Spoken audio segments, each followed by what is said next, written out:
one, the world ain't never been here before. Problems growing every day and they won't seem to slow. It's like through chaos and the rain, I just seem to float. Yes, I'm cut from a different cloth, it ain't seamless though. Niggas trapped, police tripping, niggas bleeding, bro. Easy to stay calm, this ain't shit that I ain't seen before.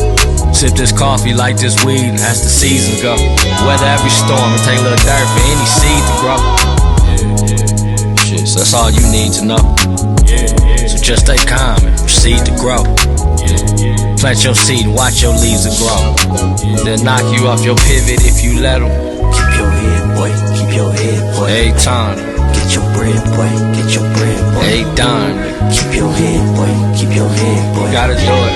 Get your bread, boy, get your bread. It ain't what you got, it's who you put on. West Coast, I got my foot on. Hold on. Did you do it for team or for yourself? Fuck what you drive. Who did you help, dog? It's time to do better, bro. Give your guys some game. Put them on to something. Let them pick your brain. Don't just loan them something. Guide him through the flame like the older homies. Because you want to, not cause you older homies. Discipline yourself. Learn to calm your nerves. Only respond to action. Don't respond to words.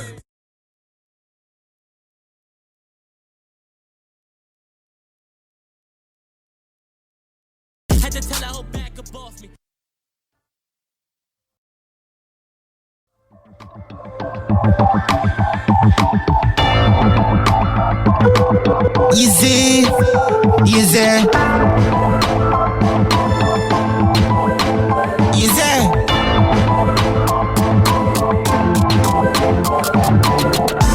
Eastside never scared, pepper brain escalate, temporary that appear, let from key interface, special tear, neck a break, extra pain, strength a fail. 16 make brain enter space. Me entertain vengeance ways. This man a then and there 6 pounds and take careers in career dead campaign. It pan clip, panic here big like escalate. Me evil and never afraid. December rain wall, this seaside you can't get away. Yeah. You know, we just had the lady vibes down. Shout to Skillibeng Vengeance ways. Yo, man, you gotta be in Brooklyn to hear that real raw rhythms from the yard them. You hear me? Yo, Brooklyn got, this is why I get a lot of my vibes. So shout out to my brother S. There's a couple of S. Dots in my life. S. That's in Wingate, and S. One of my best friends in life. He's a DJ. He helped me hone a lot of my reggae, a lot of my reggae palette, because coming from the South, it's almost like a different language. Definitely. Different ends of the spectrum. But he used to play me some of the most ground root stuff. I'm like, and then being here with Nigel, he's put me onto some really roots. Like Desiree, I love her now. Desiree. Sorry, see, still American with it. Desiree, I love her with it. I love that. Just the art. I always had this. I might have said this before, but I felt like that music and drums is like language. It's like you speak to certain people. That's why I don't like to listen to certain music, but I listen to others. Even this song is kind of hectic, but I'm aware. You get what I'm saying? Absolutely. Let me fade that out. Fade it out for me, Dr. Dre. It's a language in itself, man. It is. And sometimes it's necessary to hear something real gully. You know what I mean? Absolutely. So, Miss L, all of that good stuff. Miss LRK, once again, thank you for making the trip. A lot of y'all don't realize today. Having me. Yes, it's Wednesday, the 1st of September. Absolutely. And it is thunderstorming like crazy outside, and you made the trip. I appreciate you, man. We always say it to every guest because it's definitely a trip to come here. It wasn't that far. Okay, hopefully. Well, thank you. But thank you. Regardless, I've been deeper parts in Brooklyn. Okay, salute. No doubt, you've been. It's deep in Brooklyn.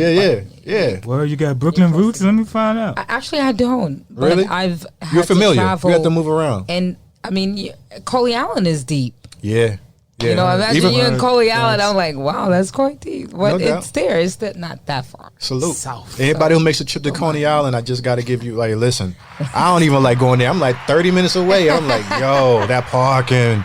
Hop on the train. I know, but the train. Ride a bike. Train is going to stop by Nathan's. I don't want to go to Nathan's. Oh. No, but it's cool. Can you believe man. the summer's over already though? It's September 1st. Bro. It's like that shit was like 2 weeks. It was. Listen. Excuse my language. No, it's good. But I'm starting to feel like my age now, as far as the weather. I get why a lot of older people are like, oh, I'm going down south.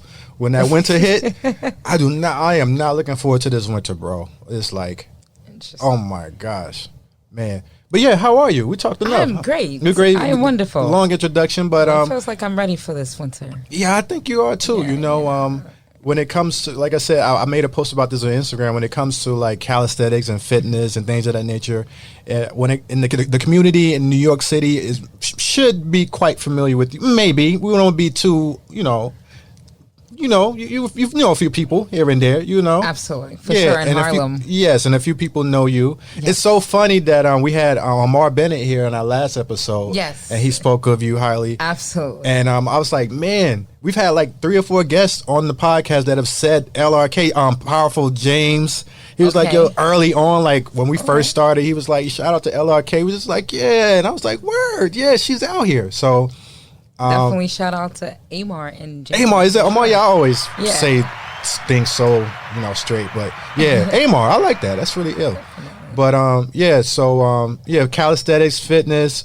I would now call you philanthropist. I would like to say. Let's add that to your resume. Okay. Community activist, community health activist. Yes. All of that wrapped into one superwoman, and I just felt like it would be awesome to have you on this platform just to expand your reach, because it just seems like to me that's not your. It feels like, and I could be presuming, but it feels like you will want to have a more extended reach as far as what you stand for and what you're trying to accomplish. But it's not the end all be all for you. You're gonna get this work.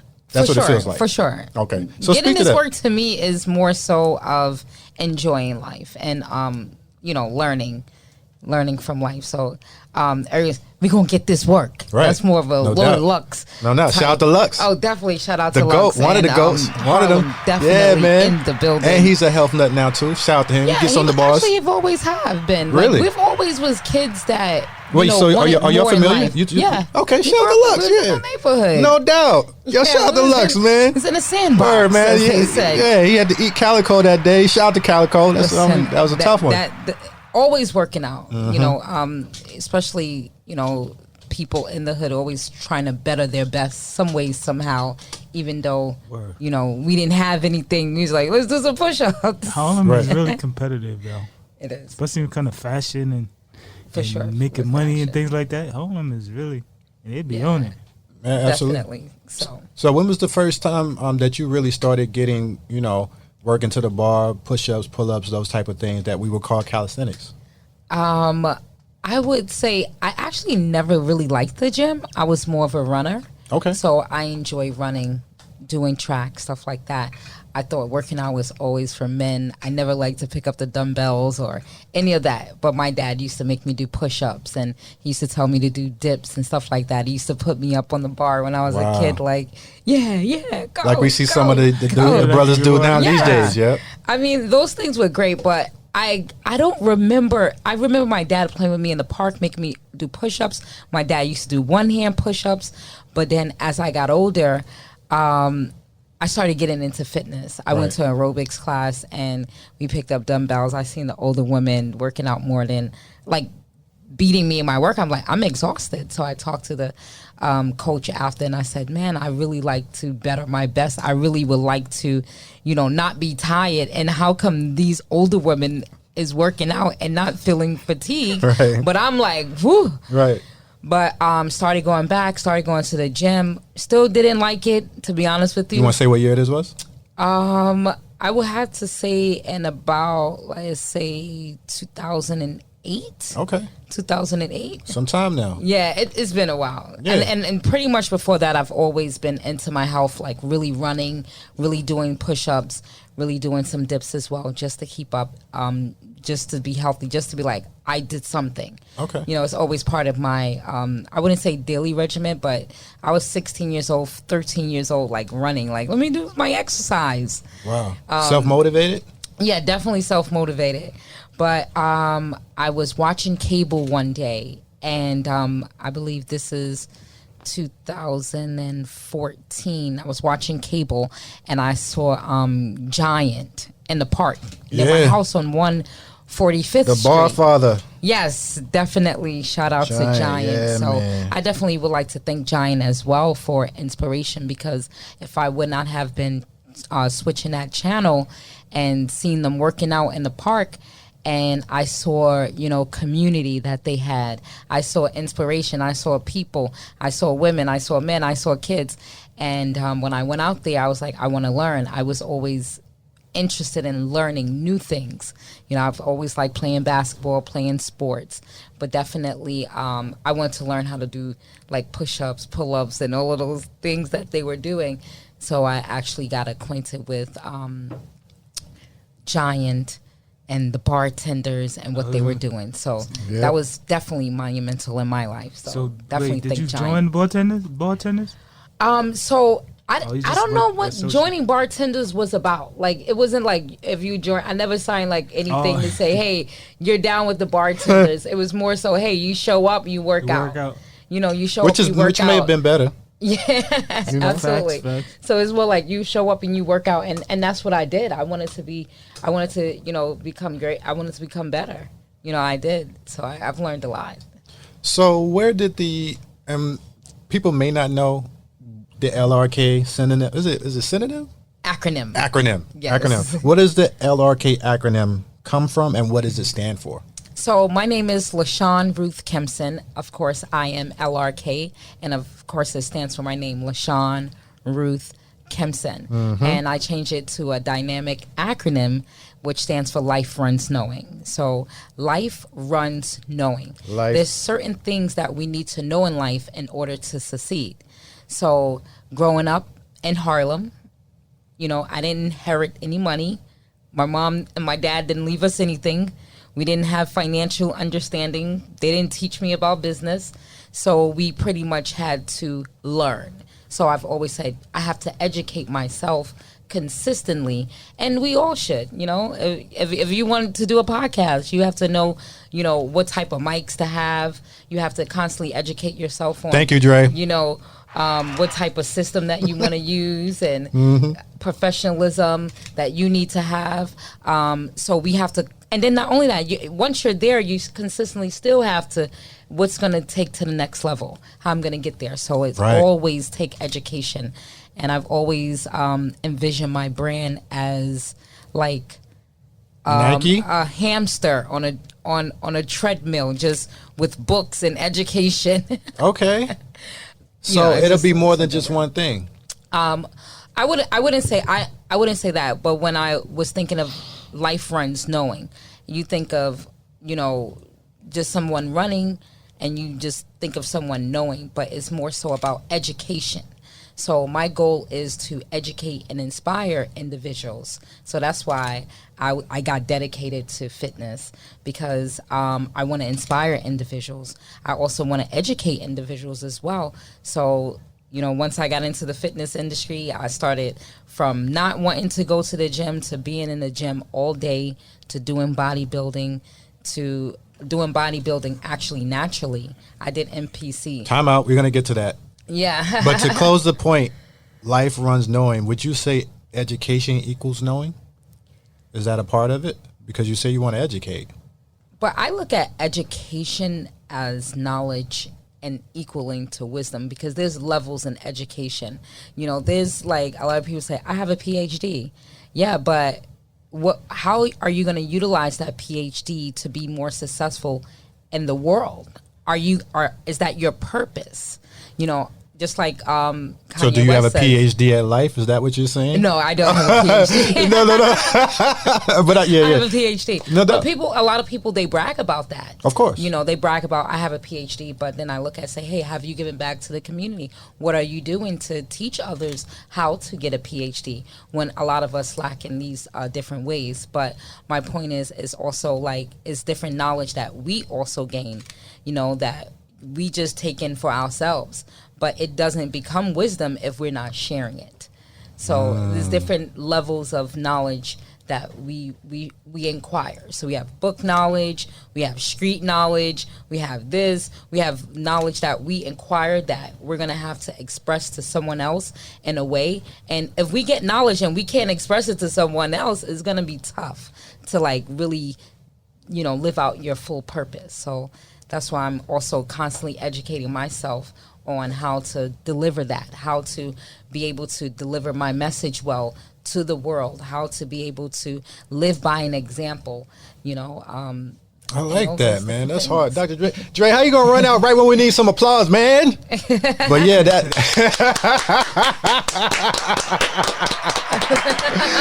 Yeah. So yeah, that's hard. I love that. I love that. That's what it's all about for me. I think especially going into this next era of what we're going into, which is down a very nasty and dirty rabbit hole. We're already in it. I'm just, and that's a lot of information out there. And it's not to be negative Nancy. It's just to be aware that everything, it is what it is, man. Yeah, it ain't peaches and cream. When it comes to everything in life, life is still beautiful. It is. You know what I mean? Don't get us wrong. It's not about just being focusing on what's negative, but it is about being aware of the realism of life. It is. And with kids coming up, you try to guide them as we can, educate them as can, but and then try not to scare them, but let them know what's real, what's really going on. I tell my daughter all the time.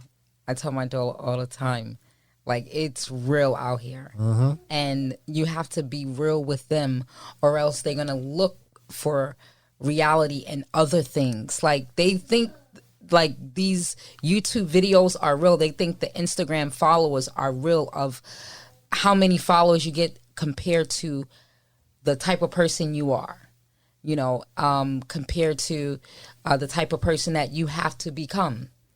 So, I try to give her enough information to realize what's real, what's fake, what's reality.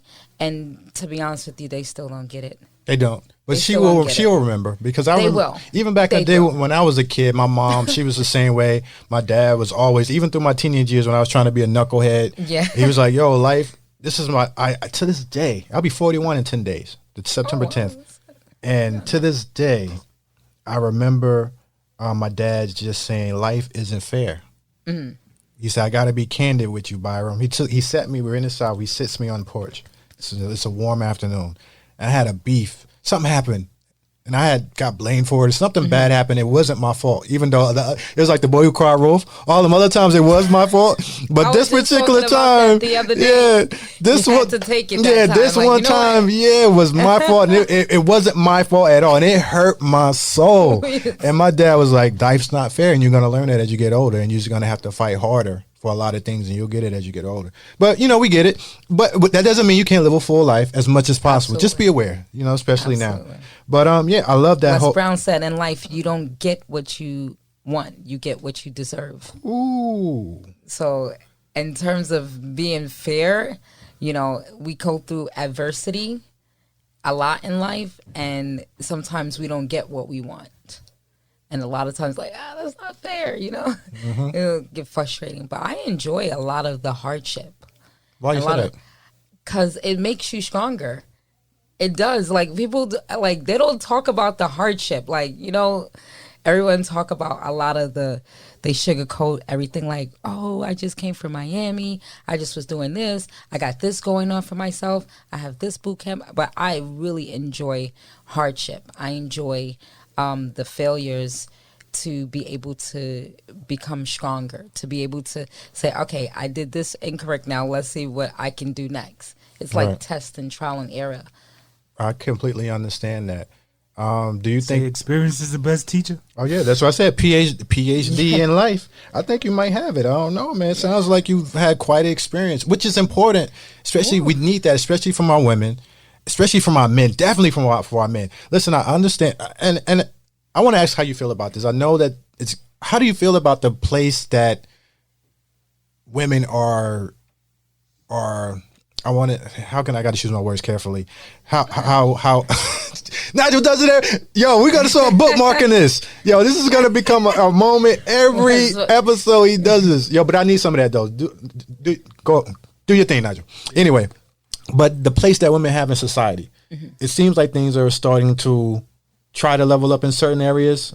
with men equal to women. Yeah, what are your thoughts? Oh, wait, Not equality. Hilarious. The WNBA still do not get maternity leave. I can debate you on they that. They don't get paid as much as the male workers. Completely true. But is that the only thing though? Like that's a great point. That's number one because it's a high paying job. It's a high paying job.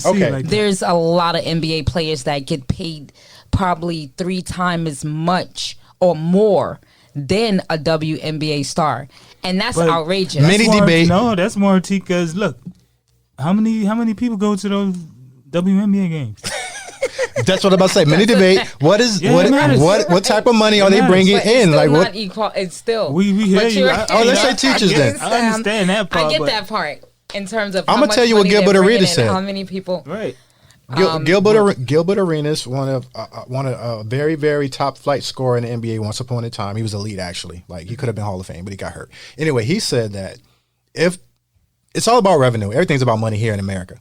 It's gonna pop soon. Oh my gosh! But anyway, he said that if the WNBA changed their uniforms to the European women's way with the leggings and the tights, they would bring in more revenue because more men would tune in on television. I mean, you can say it, I'm selling my body, but then again, what about women empowerment? You can wear whatever you want. You can do whatever you wish. The funny thing is, walk and all this. Yeah. So change the uniforms to the leggings, those little cute little legging things that y'all know what y'all be wearing. The funny thing is, I was at the Rucker and I was watching a team, New York against LA. You went? When'd you go? It was the last day. Was it bomb?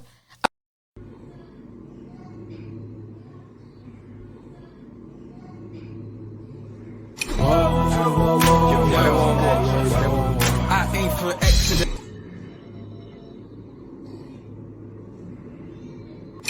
They smile in our face, but don't mess with us. Trust that I speak out in hopes to be.